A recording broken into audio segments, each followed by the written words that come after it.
नमस्कार, श्री स्वामी समर्थ. दिव्य उपासना आणि उपाय या चॅनलमध्ये आपल्या सर्वांचे सहर्ष स्वागत आहे. आज आपण चाललो आहोत श्री क्षेत्र कानिफनाथ येथे. पुण्यापासून 30 किलोमीटर अंतरावर सह्याद्रीच्या पर्वतरांगांमध्ये बोबगाव येथे निसर्गरम्य ठिकाणी गडावर वसलेले हे नाथांचे जागृत असे मंदिर आहे. संप्रदायातील 9 पूज्य नाथ संतांपैकी एक म्हणजे कानिफनाथ आणि यांना समर्पित हे मंदिर शांती आणि आशीर्वाद शोधणाऱ्या भक्तांसाठी एक महत्त्वपूर्ण तीर्थक्षेत्र आहे.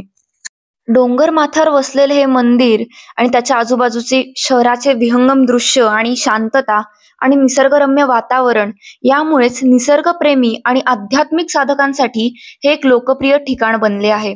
मंदिराच्या वैशिष्ट्यांपैकी एक वैशिष्ट्य म्हणजे या मंदिराच्या गुहेत सरपटत जावे लागते. मंदिराचे छोटेसे 9 बाय 11 इंचाचे प्रवेशद्वार आणि त्यातून सरपटत जावे लागते. मंदिरात जाण्यासाठी 2 मार्ग तुम्हाला दिसतात. प्रवेशद्वारातून आत आल्यावर एक मार्ग सरळ वरती मंदिरात जातो आणि दुसरा मार्ग हा खाली असून तिथून तुम्हाला पायऱ्यांनी चढून जावे लागते. या मार्गावरती आपल्याला नाथांची अनेक शिल्प बघायला मिळतात.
नमस्कार, श्री स्वामी समर्थ.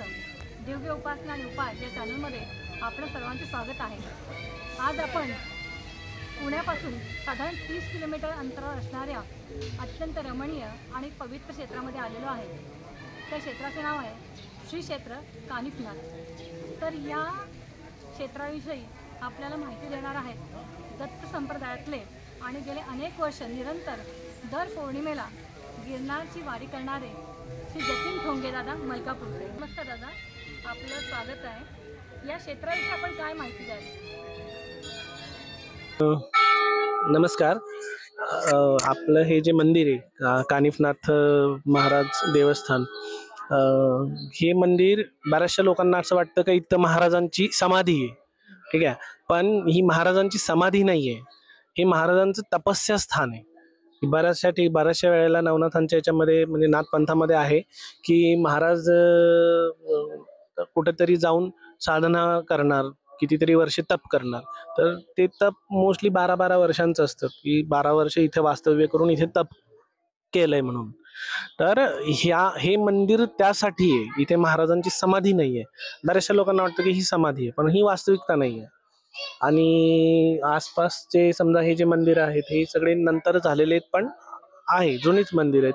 खाली जे मारुतीचं मंदिर आहे ते मारुतीचं मंदिर जुनं आहे ह्यांच्यापेक्षा, पण ही नवीन मंदिरं आत्ता झालेली आहेत मागच्या 8-10 वर्षामध्ये, जास्त पण जुनी नाही आहेत. आणि त्याच्यानंतर इथे हे महाराजांचं हवनकुंड आहे. ठीक आहे, नाथपंथामध्ये कुठल्याही ठिकाणी जर कधी तुम्ही गेलात तर तुम्हाला एक गोल आकाराचं कुठेही हवनकुंड असणार. तर त्याला धुणा म्हणतात मोस्टली. तर तो धुणा असतोय आणि त्या धुण्याचं दर्शन घेऊन मग त्याच्यानंतर आपले जर कधी एखाद्या वेळेला काही प्रॉब्लेम्स असले तर त्याच्यामध्ये नारळ अर्पण करायचा असतो. आणि त्याच्यानंतर आतमध्ये जे आहे मुख्य मंदिर जे आहे आतलं ते जुनंच आहे, ते नवीन नाहीये.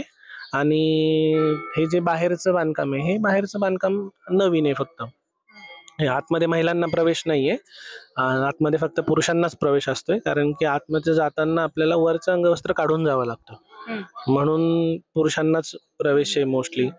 आणि लेडीजला आतमध्ये नाही जाऊ देत. इथे बरीचशी लोक येतात, म्हणजे ऑलमोस्ट जेवढे पुण्यात राहतात सगळ्यांना ह्या देवस्थानाबद्दल माहितीच आहे असं नाहीये, पण ज्या लोक म्हणजे जी लोक नाथ पंथामध्ये आहेत, की नाथांचं उपासना वगैरे करतात किंवा नाथांचे भक्त आहेत, त्यांना सगळ्यांना ही मंदिर माहिती आहे. इथे अमावस्येला भरपूर गर्दी असते. इथे दररोज अन्नदान पण असते. समजा कोणी कोणाच्या वाढदिवसाच्या दिवशी, कोणी कोणाच्या प्रित्यर्थ, कोणी कोणाच्या ज्या दिवशी कोणीतरी वारलंय आपल्या घरातलं, त्या दिवशी त्यांच्या नावाने आपण जे अन्नदान वगैरे करतो, त्या अन्नदान पण इथे होतात. इथे आपण कंटिन्यू अन्नदान चालू असतं. समजा आता तुमची इच्छा आहे की तुम्हाला आजच्या दिवशी अन्नदान करायचंय, तर तुम्ही येऊन तिथे सांगून द्यायचं आधी की आम्हाला आज अन्नदान करायचंय.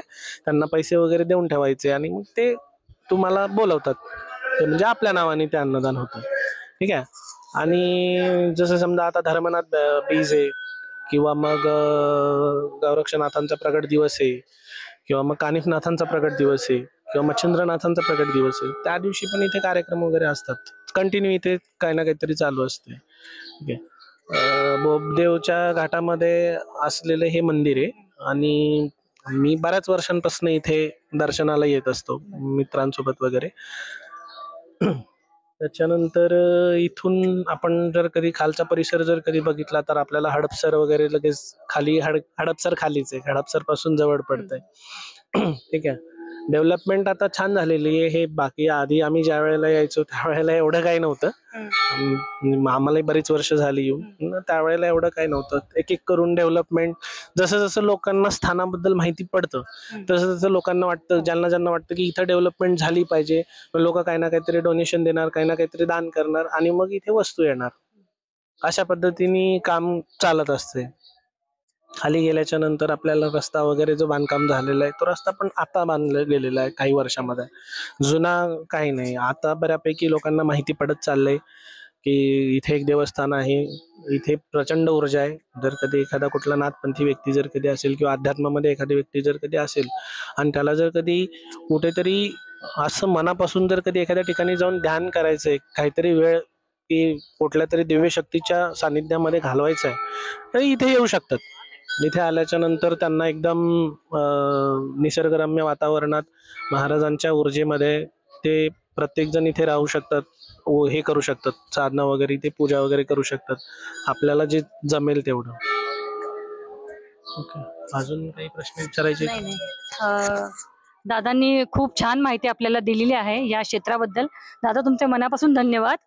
तर सर्व भाविकांनी हे जे काही कानिफनाथ क्षेत्र आहे इथे नक्की भेट द्या आणि इकडची जी ऊर्जा आहे ती तुम्ही स्वतः अनुभवा. मनापासून धन्यवाद दादा.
कानिफनाथांच्या मुख्य मंदिराच्या शेजारी आपल्याला ध्यान मंदिर दिसते.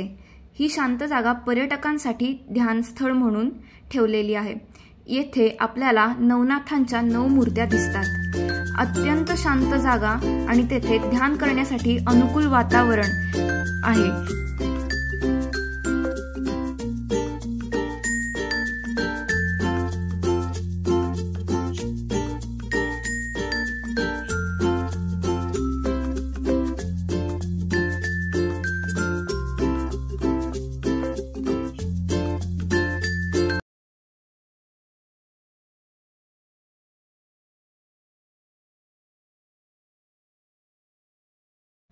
मंदिराच्या परिसरामध्ये असंख्य छोटी छोटी देवळं आहेत.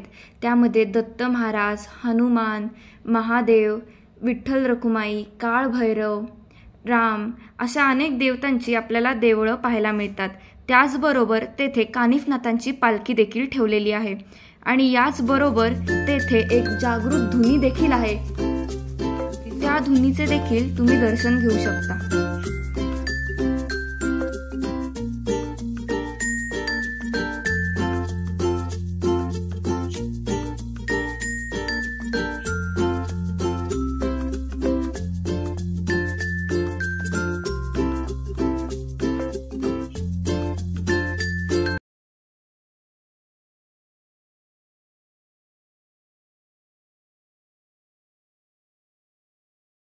आणि या धुनीच्या शेजारी आपल्याला एक विलोभनीय दृश्य दिसते. येथे हत्तीच्या कानातून कानिफनाथांचा जन्म झाल्याची प्रतिकृती आहे आणि त्यांच्याबरोबरच येथे ब्रह्मा, विष्णू, महेश यांच्या देखील मूर्त्या आहेत. येथे कानिफनाथांच्या जन्माची कथा यांनी शिल्पातून साकारलेली दिसते.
अशा प्रकारे सर्व मंदिरांना भेट दिल्यानंतर आपण पार्किंग क्षेत्राकडे उतरण्यास सुरुवात केली.